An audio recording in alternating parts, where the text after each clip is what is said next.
Baik, kita lanjutkan ya yang untuk pertemuan kelima tentang analisis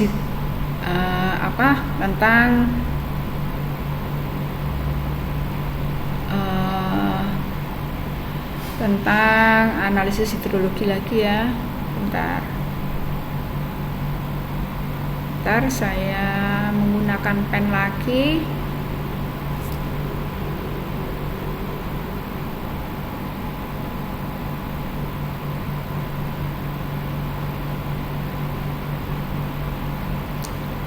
Baik ya, kita teruskan tentang analisis hidrologi ini untuk pertemuan yang kelima. Nah, ini tentang perhitungan rata hujan wilayah. Jadi curah hujan rata ini merupakan curah hujan yang diperlukan untuk penyusunan rancangan pemanfaatan air dan rancangan pengendalian banjir. Jadi ini menggunakan rata hujan, tapi yang wilayah yang tadi kan cuman curah hujannya berapa kemudian kita ratakan. Kalau ini wilayahnya ya. Nah, ini mungkin Anda sudah tahu di mata kuliah hidrometeorologi, tetapi akan saya ulang pada mata kuliah ini karena ini penting untuk berkaitan dengan mata kuliah estimasi prediksi sumber daya air. Tinggi rata-rata curah hujan diperoleh dengan menggunakan nilai rata-rata hujan atau arithmetic mean ya, pengukuran hujan di pos penakar hujan daerah tersebut. Ada 3 cara yang berbeda untuk menentukan rata-rata daerah pengamatan curah hujan ya, pakai arithmetic itu yang tadi itu. Jadi nggak usah dikaitkan dengan wilayah, metode polygonization dan isohyet. Nah, metode arithmetic itu yang pakai ini. Nah, ya. Jadi jumlah N itu adalah jumlah stasiun, P-nya adalah kedalaman atau tebal hujan di stasiun yang bersangkutan. Jadi curah hujan rata-rata DAS menggunakan arithmetic ditentukan dengan menjumlahkan curah hujan dari semua tempat pengukuran pada periode tertentu dan membaginya dengan banyaknya stasiun pengukuran. Ini dipakai untuk daerah, nah ini catatannya ya, pada daerah datar dengan jumlah stasiun hujan relatif banyak ya. Nah, metode ini sangat sederhana dan mudah diterapkan. Tapi ini yang memberikan hasil yang kurang teliti, mengingat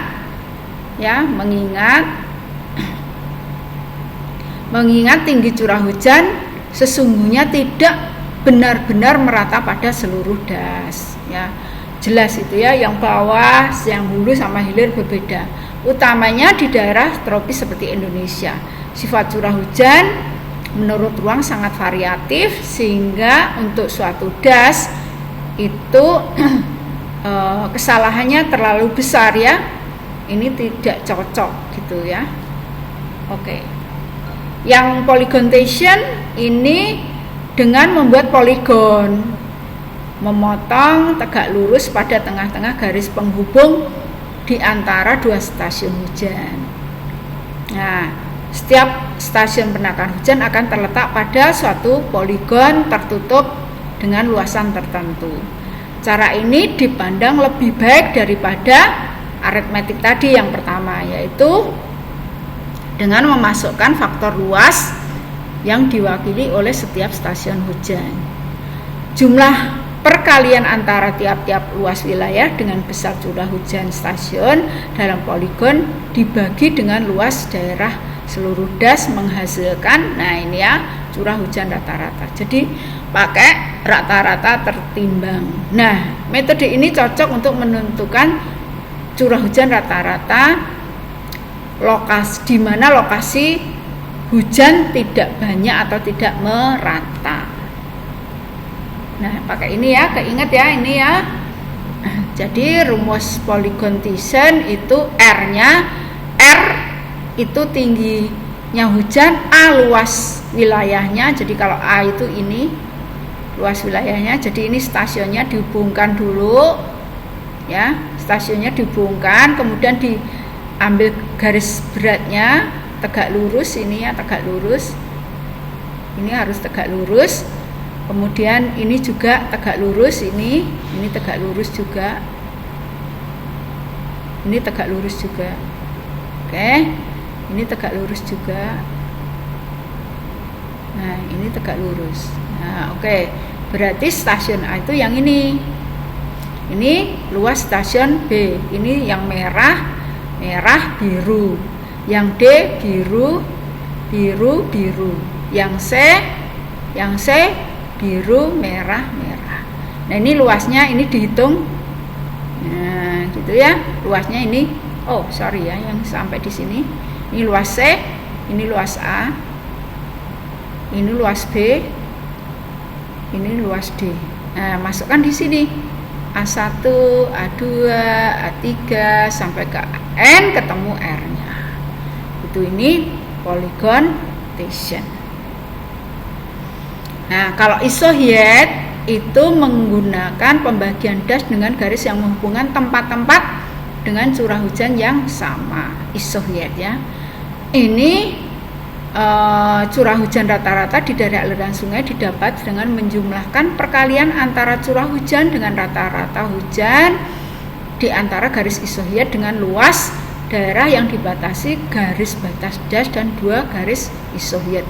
Sebetulnya sama seperti tadi, tapi ini yang mempunyai curah hujan yang sama, kemudian dibagi seluruh luas daerah aliran sungai ya.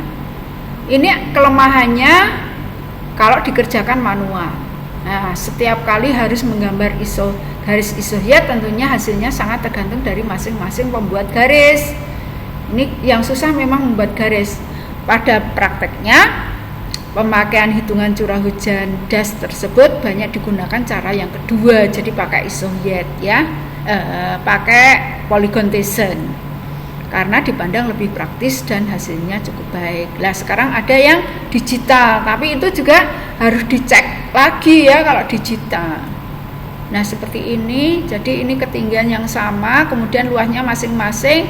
Yang ini ngitungnya seperti tadi isohed, cuman luasnya dibatasi oleh antara garis isohed satu dengan yang lain. Masukkan di sini, ketemu gitu ya. Nah ini D1 D2 gitu ya, bagi 2, D2 D3 bagi 2 kali A, dan seterusnya sampai yang terakhir. Nah ini rumusnya adalah yang ini. Nah kemudian perhitungan aliran mantap. Apa sih itu aliran mantap? Air yang tersedia setiap waktu ya pada angka rata-rata tahunan. Umumnya besarnya adalah 25-35% dari seluruh runoff. Nah, aliran mantap itu adalah aliran yang selalu ada gitu ya. Biasanya ini dari air tanah yang masuk ke sungai. Nah ini untuk menghitung aliran mantap ya, R itu aliran atau runoff gitu ya.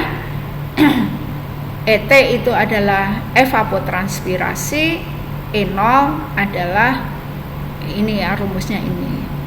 Nah volume air yang dihasilkan suatu das itu adalah R aliran dikalikan luas das. Kalau ini udah tahu aliran mantap. Nah ini karena 25%, tadi itu R kali 25% atau R kali 35% gitu. ET evapotranspirasi, ST delta storage ya. Kemudian kalau perhitungan debit puncak, bagian dari curah hujan yang mengalir di atas permukaan tanah menuju ke sungai, danau atau laut. Nah, air hujan yang jatuh ke permukaan tanah ada yang langsung masuk ke dalam tanah dan atau disebut dengan air infiltrasi. Tapi sebagian tidak sempat masuk ke dalam tanah karena mengalir di atas permukaan tanah yang lebih rendah. Ya, lebih rendah. Ada juga bagian air hujan yang masuk ke dalam tanah, terutama pada tanah yang hampir atau telah jenuh air tersebut akan keluar ke permukaan tanah lagi. Nah, ini tadi yang mantap ya, lalu mengalir ke bagian yang lebih rendah. Air permukaan yang disebut terakhir sering disebut dengan air larian atau limpasan. Jadi yang yang tidak masuk ke dalam tanah ya. Tapi aliran yang setelah masuk, nah ini ada sisanya, itu aliran limpasan. Secara umum faktor yang mempengaruhi itu adalah faktor meteorologis, banyak curah hujannya, faktor tutupan lahan, faktor topografis, dan faktor jenis tanah. Ini sudah kita sampaikan pada mata kuliah potamologi. Nah, untuk menghitung debit puncak runoff dilakukan dengan metode rasional. Ya, ini sudah disampaikan. Metode ini digunakan untuk memprediksi debit puncak ya melalui perhitungan matematis dengan penyederhanaan besaran terhadap proses penentuan aliran permukaan yang rumit. Tetapi metode tersebut dianggap akurat untuk menduga aliran permukaan dan memberikan hasil yang dapat diterima. Namun demikian, validasi geometris sulit dilakukan. Beberapa parameter seperti waktu konsentrasi dan koefisien limpasan ini pengukurannya secara langsung di lapangan agak sulit ya. Nah, metode rasional itu pakai ini gitu ya. Nah, ini yang C-nya ini pakai beberapa metode ya, ada Hashing, ada Cook ya, ada macam-macam ya ini ya. Nah, ini I intensitas, A-nya luas. Kemudian ini adalah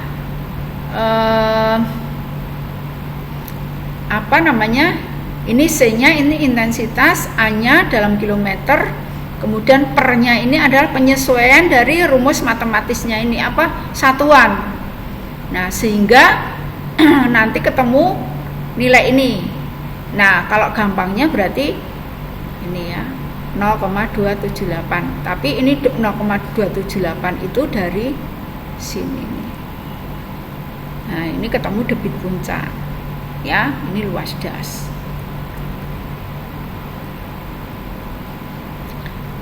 Jadi ini digunakan jika curah hujan selama 1 jam dengan intensitas 1 mm per jam dalam luas 1 km, maka debitnya adalah 0, sekian. Artinya yang rumus tadi itu gitu, dan melimpas selama 1 jam. Nah, ini asumsinya apa gitu ya? 1, curah hujan serentak terjadi itu akan sama dengan waktu konsentrasi. Tapi ada enggak yang curah hujannya itu bareng gitu ya? Enggak ada. Maka asumsinya adalah serentak terjadi. Curah hujan tersebar menurut ruang, merata gitu ya. Durasi hujan selalu lebih lama, durasinya lebih lama dibandingkan dengan waktu konsentrasi. Nah, waktu konsentrasi itu apa? Waktu yang diperlukan oleh hujan yang tercurah paling jauh dari titik pengumpulan debit, jadi yang jauh sampai ke outlet, ke aliran permukaan, berasal dari lokasi yang paling jauh itu terkumpul pada titik pengeluaran, jadi dari paling jauh sampai ke outlet. Kemudian proses penyimpanan, padahal kan ada proses penyimpanan tuh tadi ya, ada aliran mantap, ini diabaikan tuh ya. Nah, oleh karena itu metode rasional ini tidak berlaku bila curah hujannya variatif dalam ruang dan waktu. Waktu konsentrasinya lebih lama dibandingkan durasi hujan. Nah, itu ya, itu nggak bisa. Oleh karena itu ada batasannya. Debit puncak banjir untuk intensitas hujan tertentu akan terjadi maksimum bila durasi hujan tersebut lebih lama dari waktu konsentrasi. Yang itu yang membatasi. Periode ulang banjir sama dengan periode ulang, kenyataannya di lapangan belum tentu. Untuk itu disarankan hanya digunakan pada perhitungan wilayah yang relatif kecil. Kalau dasnya luas gimana? Berarti harus dipotong-potong ya, supaya relatif sempit agar periode ulang itu sama dengan periode ulang hujan. Banjir sama dengan periode ulang banjir. Jadi kalau besar dasnya berarti harus dibagi menjadi sub-sub das. Kemudian koefisien aliran dianggap sama dengan frekuensi hujan.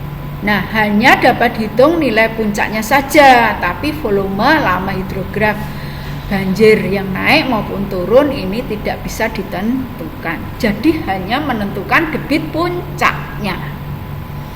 Nah, ini ya. Ini debit puncaknya ini yang bisa. Tapi kalau yang lamanya naiknya atau lamanya turunnya itu enggak bisa. Nah, ini bila D-nya itu lebih kecil dari time of concentration. Ini kalau sama itu yang diinginkan ada yang ini enggak, yang ini enggak gitu. Ya. Nah, untuk menghitung intensitas curah hujan ada beberapa ya. Nah, tinggal kita yang paling banyak itu pakai mononop ya. Mononop, Van Brien, Haspers, NW2. Nah, ini intensitas R24/24 tadi udah ada ya ini ya. TC-nya waktu konsentrasi. Nah, ini tadi udah. Oke, gitu ya, ubah gitu ya. Nah, ini hasilnya mononop. Kemudian pakai curah hujan metode Van Brien. Tadi udah. Ini hasilnya bahwa Van Brien itu lebih besar dibandingkan perhitungan intensitas menggunakan mononop. Jadi yang paling banyak digunakan adalah metode mononop ya. Ini yang Haspers W2 itu ya, contohnya ini tadi sudah. Terus nah ini tadi sudah kita terangkan. Nah, ini yang untuk menghitung koefisien runoff menggunakan metode Cook gitu ya. Nah, ini parameternya ada 1, 2, 3, 4, ada 4.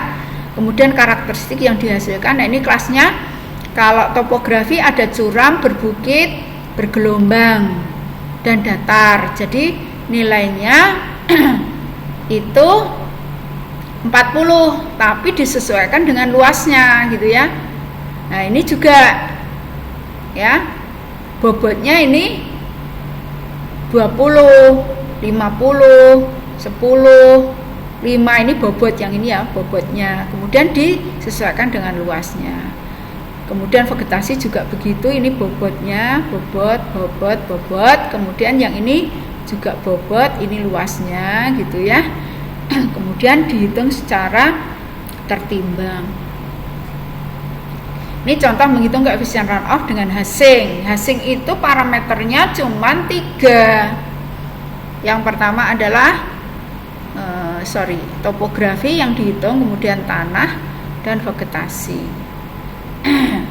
Nah, koefisiennya kalau yang datar itu ini. Ya, ini koefisien atau bobot tadi ya. Ini luasnya. Ya, ini persentase, berarti ini kali ini ya. Ini C-nya. Ini CT untuk, ini contoh perhitungannya, CT untuk apa? Topografi. Jadi kalau ada das gitu ya, untuk datar itu kan nilainya 0,03. Nah, dikalikan luasnya 25% berarti 0,2. Ya, ini dijumlah nanti ketemu ini. Ini demikian juga yang ini dibobot dulu. Kemudian dijumlah ketemunya ini. Nah, yang vegetasi juga demikian, nanti perhitungannya terakhir itu pakai ini. Nah, ketemunya koefisiennya ini. Nanti dimasukkan kepada rumus rasional ya. 0,274 CI intensitasnya berapa kali luasnya. Nah, ini yang pakai US Forest ya. Nah, ini koefisiennya ini digarikan luas berapa persen ketemunya ini ya. Kompositnya ini kan ada 5 ya, rata-rata kedap air, aspal, rumah tinggal, tanah bervegetasi, tanah berat, sawah tak ada hujan, tanah berat tanpa vegetasi. Nah ini cuma ada 5. Nah Anda menggunakan yang mana? Jadi ini penggunaan lahan ini ada enggak? Kalau enggak ada berarti Anda beralih pada metode yang lain. Kalau ini enggak ada semua gitu ya. Kalau ini enggak ada ya jangan menggunakan ini. Klasifikasi yang dari US Forest.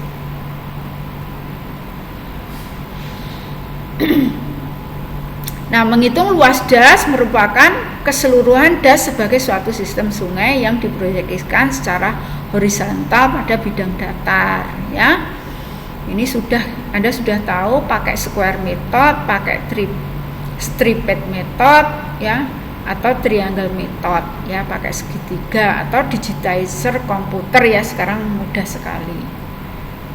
Ini pakai planimeter, kita sudah jarang ya ini pakai digital, itu yang pakai digitasi yang paling banyak ya. Nah ini luas area atau daerah yang akan dihitung langsung ini dibaca dari planimeter. Nah ini pakai software GIS, saya screenshotkan seperti ini ya. Kemudian contoh perhitungan debit puncak. Nah ini tadi ya, ini yang USFF Forest. Ini kan ada yang harus pendekatan gitu ya, pakai Hashing ini, pakai Cook dengan 4 parameter, yang pakai Hashing 3 parameter gitu, kemudian selisihnya ini ya. Nah yang minus itu berarti underestimate gitu, plus yang plus yang overestimate ya, yang plus overestimate, yang minus kebalik ya ini ya.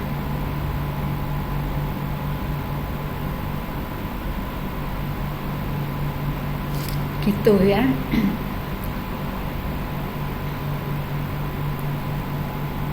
Nah, kenapa kita bicarakan mengenai perhitungan potensi air tanah? Jadi, selain perhitungan terhadap potensi air permukaan, kita perlu juga untuk mengkaji potensi air tanah. Hal ini disebabkan karena ada hubungan erat antara air permukaan dengan air tanah. Kenapa?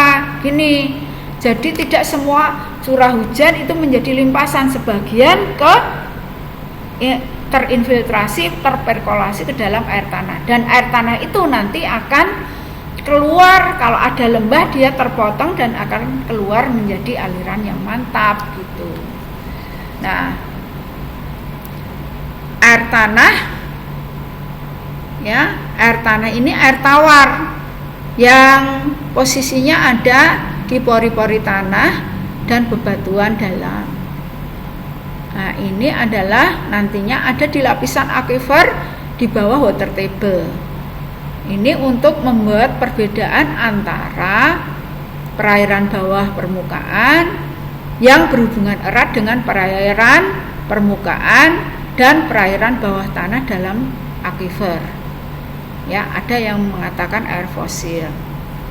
Sistem perairan bawah tanah permukaan ini disamakan dengan sistem perairan permukaan dalam hal input, output, dan penyimpanan. Nah ini kan tersimpan tapi nanti keluar lagi gitu air tanah itu. Nah perbedaannya adalah pada kecepatan keluarnya itu ya, air tanah itu mengalir kecepatannya bervariasi. Nah ada beberapa yang mempengaruhi topografinya, teksturnya gitu ya.